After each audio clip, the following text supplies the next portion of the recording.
Hello ladies and gentlemen, and welcome back to Dino's Gaming, where we learn to be a better player. Today we're following up on Dino's Lukewarm takes, and we're going to be talking about the aggression leaders for Legends of the Force. Of course, those are going to be Darth Maul from the starter sets, then we have Third Sister, Rey, and Kit Fisto. So let's go ahead and jump right in with the first one, Darth Maul. Darth Maul, of course, coming from one of the two Spotlight decks this set. He says, action, use the Force, deal 1 damage to a unit and 1 damage to a different unit. And of course, he flips over on 6 as a 5/6 Force Sith. And on attack, the same thing of deal 1 damage to a unit and 1 damage to a different unit. Now, of course, the obvious thing to check out here is that this is not optional. When you use his effect, you need to hit 2 targets no matter what. And what's even less optional is that when he is deployed as a leader, when you are attacking, it's not you may, you have to. So if you're attacking and they have no units, you're going to have to deal 2 damage to your own units. That is quite the, negative aspect to it, but if your opponent does have 2 units in play, dealing 2 damage for essentially free, as the Force token doesn't use a resource. It is itself a resource, but it still doesn't cost you one. It's a pretty strong effect.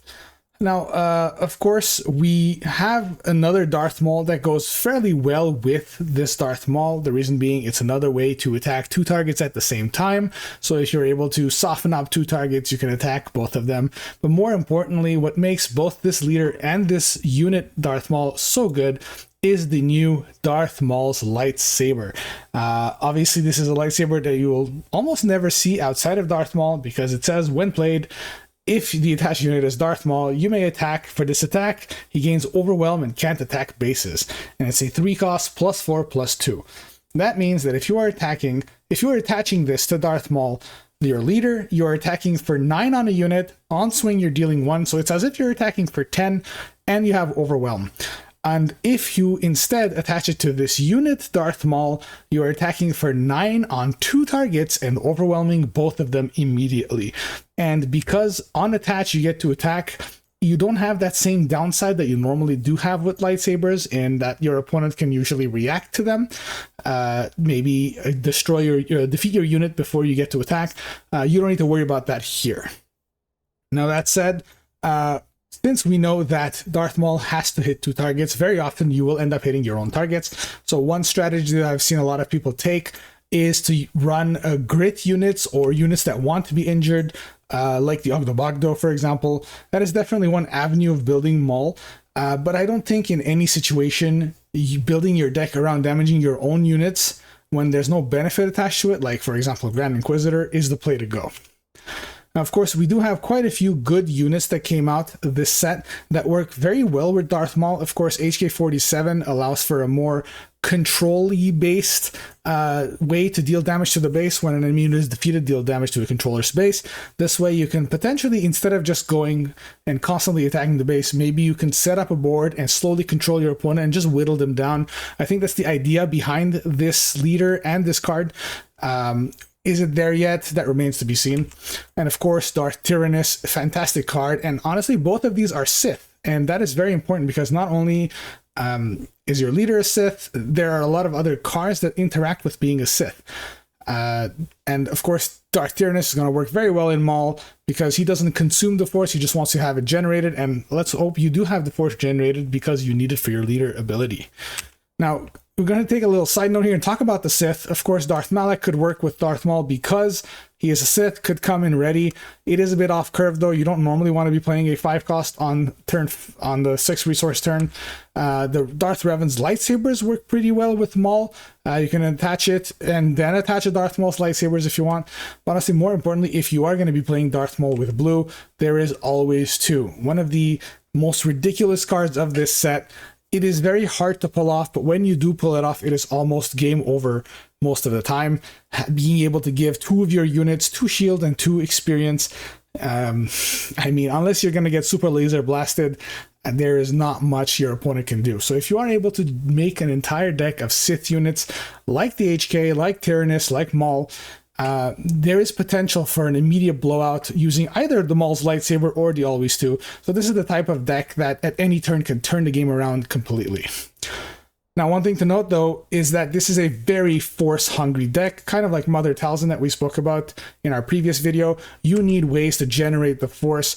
You need stuff like Acolyte of the Beyond or Drain Essence. And the main issue here is that unlike on Heroism side, the force side doesn't have that many good tools to generate force early on. They don't have that many good low-cost force units. They have very, very strong late-game force units, but if you look at why we're running Darth Maul, usually in a package of Vigilance, it is because the other colors, especially Command, for example, doesn't have too many good low-cost force units. You won't be able to generate the force using some of the common bases, so you're going to have to rely on cards like Drain Essence, like Acolyte of the Beyond to get there.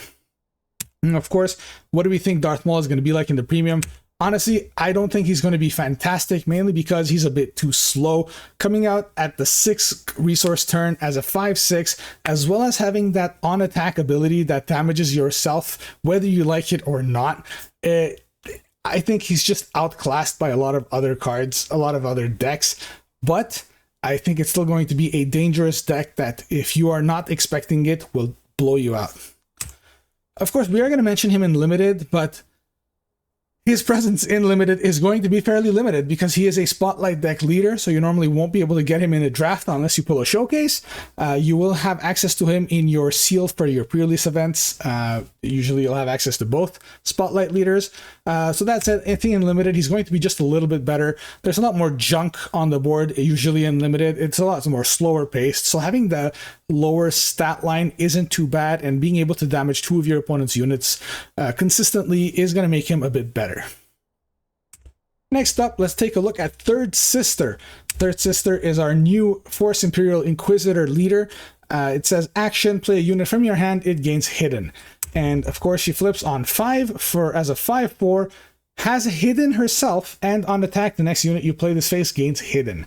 Hidden is a very strong keyword. If you've at all play tested with these cards or taken a look at them, you'll notice that hidden is one of those keywords that the more of them you have, the better it gets. If you're playing a hidden card once every 4 turns, it is not a problem for your opponent to save their removal, their open fire, their takedowns for those cards.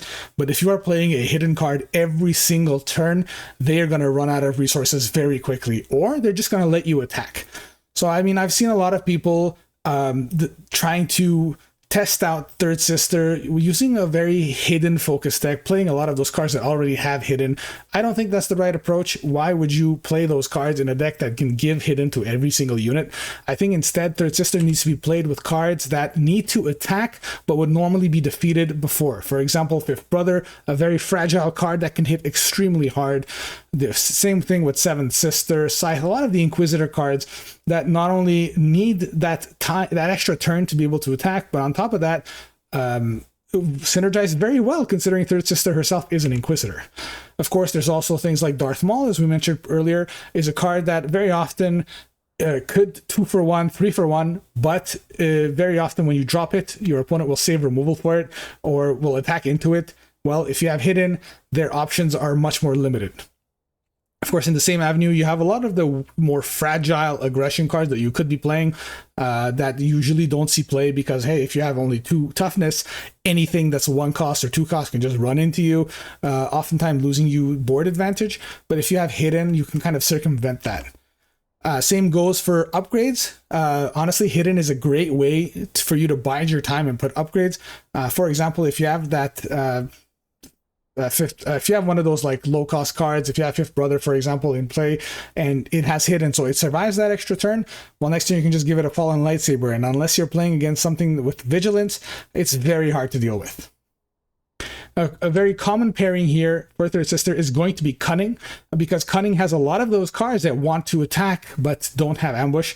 For example, Moff Gideon, when this unit deals combat damage to an opponent's base, all of their plays cost 1 more. That is devastating if it goes off. And once again, it is the same stat line as Third Sister, comes a turn earlier. So this is baiting out removal. So if you play this on turn 3, your opponent will be like, oh, I need to get rid of this. They will use their open fire. That means next turn, when you flip over Third Sister, they're going to need a second removal that can deal with the exact same kind of threat, or they're just going to take a bunch of damage. So in the same vein, you have Lurking Type Phantom. Normally, its main weakness is being attacked. Well, you can't attack hidden. Second Sister, another one of the Inquisitors, a bit less of a dramatic effect. You need to be discarding Force cards, and I don't think we're at the point yet where you can have an entire deck of nothing but Force cards to get this consistently, but just more Inquisitor support is always nice. And of course, there is the argument to be made for all the Ambush Brothers. I'm just gonna go right ahead and say these three are going to be in almost every single villain command deck at this point. They are very strong, very big ambush units, and hidden works extremely well with ambush. If you come in, kill something, and they can't fight back, if they have to use a removal from their hand to deal with it, well, that's already a 2-for-1. Even if you're ambushing and staying alive with 1 health, I mean, they need to find a way to deal with it, because otherwise you'll just take initiative and attack into something else. Ambush and hidden go extremely well hand in hand. Now, of course, special note for Darth Tyrannus is another ambush that could be very good in Third Sister, but one thing to note is that Third Sister has absolutely no need for Force, and a lot of the cards in the colors that she prefers usually don't use the Force. So unless you really want to go for that archetype, while Darth Tyrannus is a fantastic card, you won't usually have a way to generate the Force. Probably not worth running.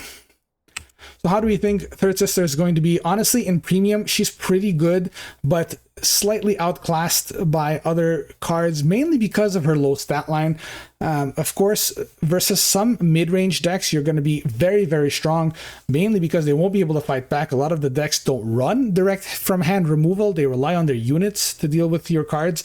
Versus those decks, you're going to be very strong, but the fact that some decks that run a lot of removal will be able to deal with you extremely handily, I think you're going to have a lot of matchups that are very polarized, some that are very easy to win, some that are almost unwinnable. So for that, we're going to put her in pretty average at 3 stars, and we'll leave it at that.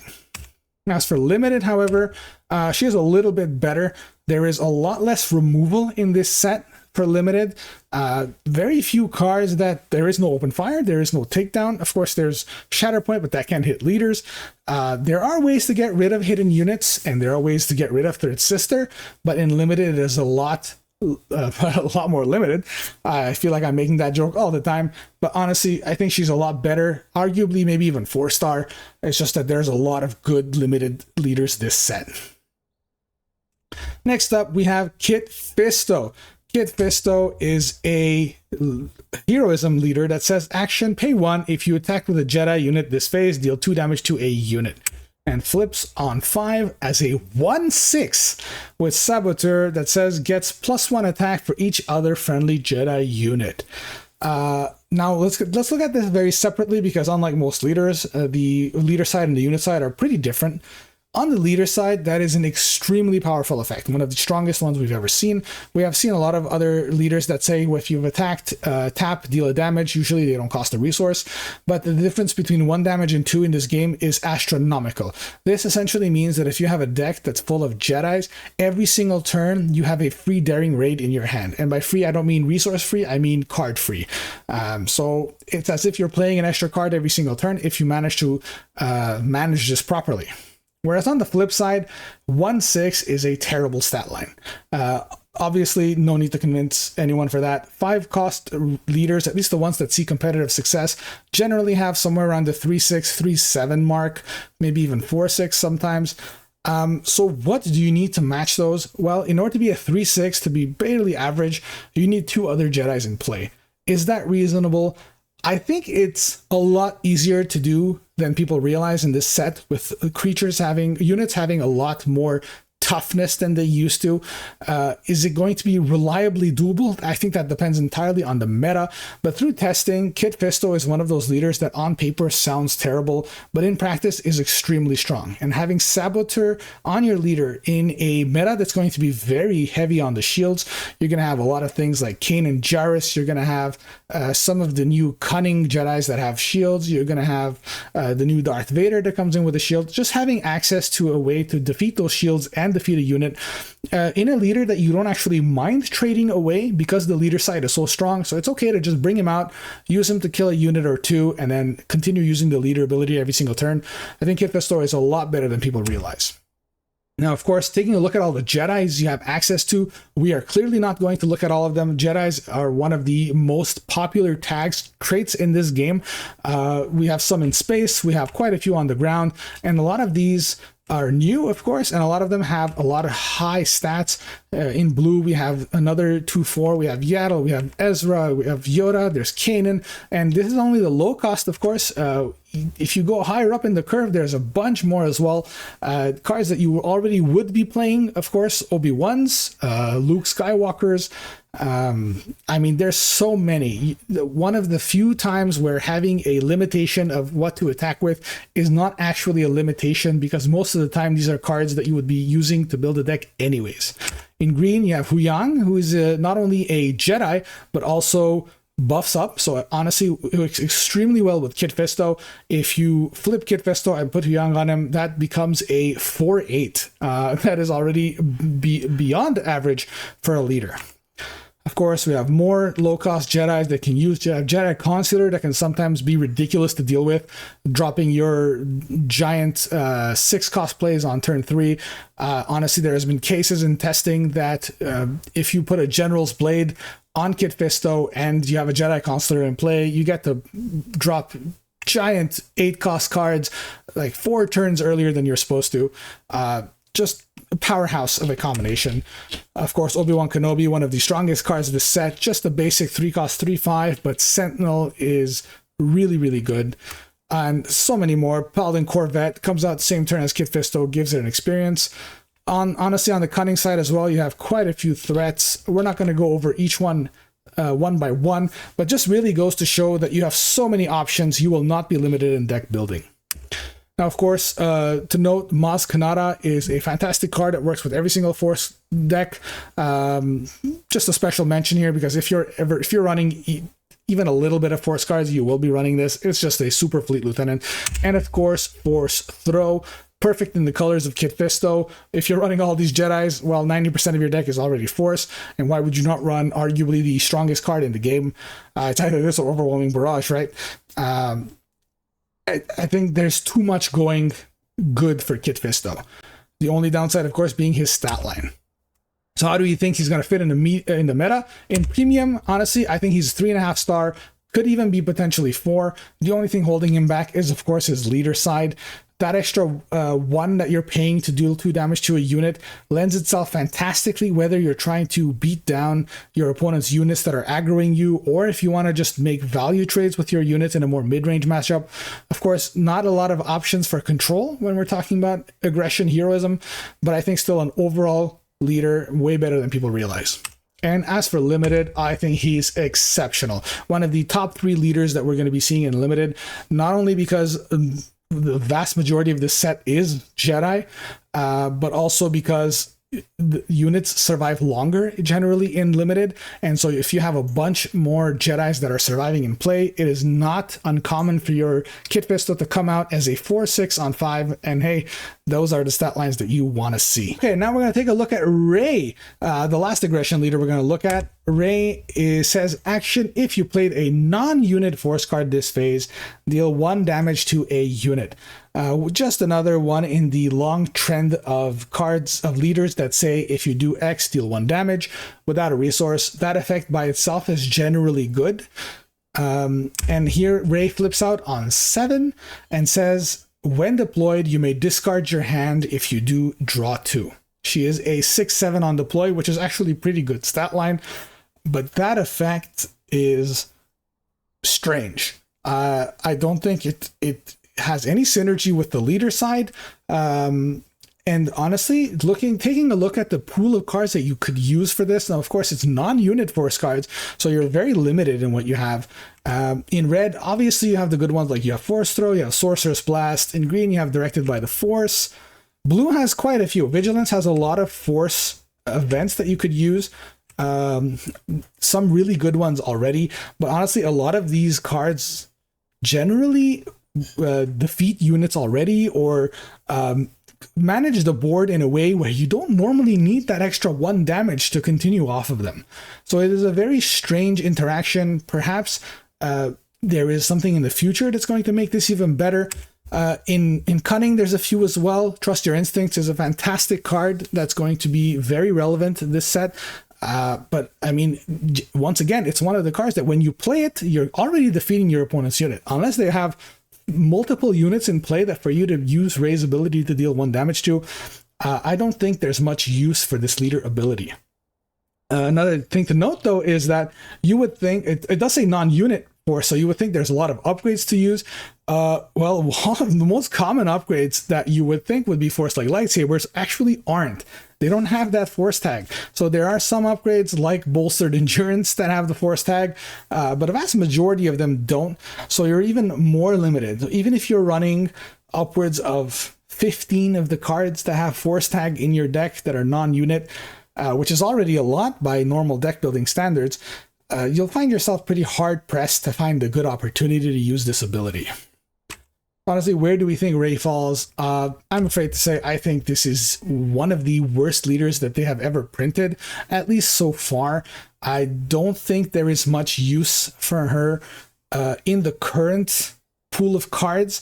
There is potential in the future, of course, especially in the long-term future. If we have decks that are running only events, there's a way to make her work. But at the moment, I think we're going to be seeing very little of this Ray. As for limited, honestly, she's just a little bit better.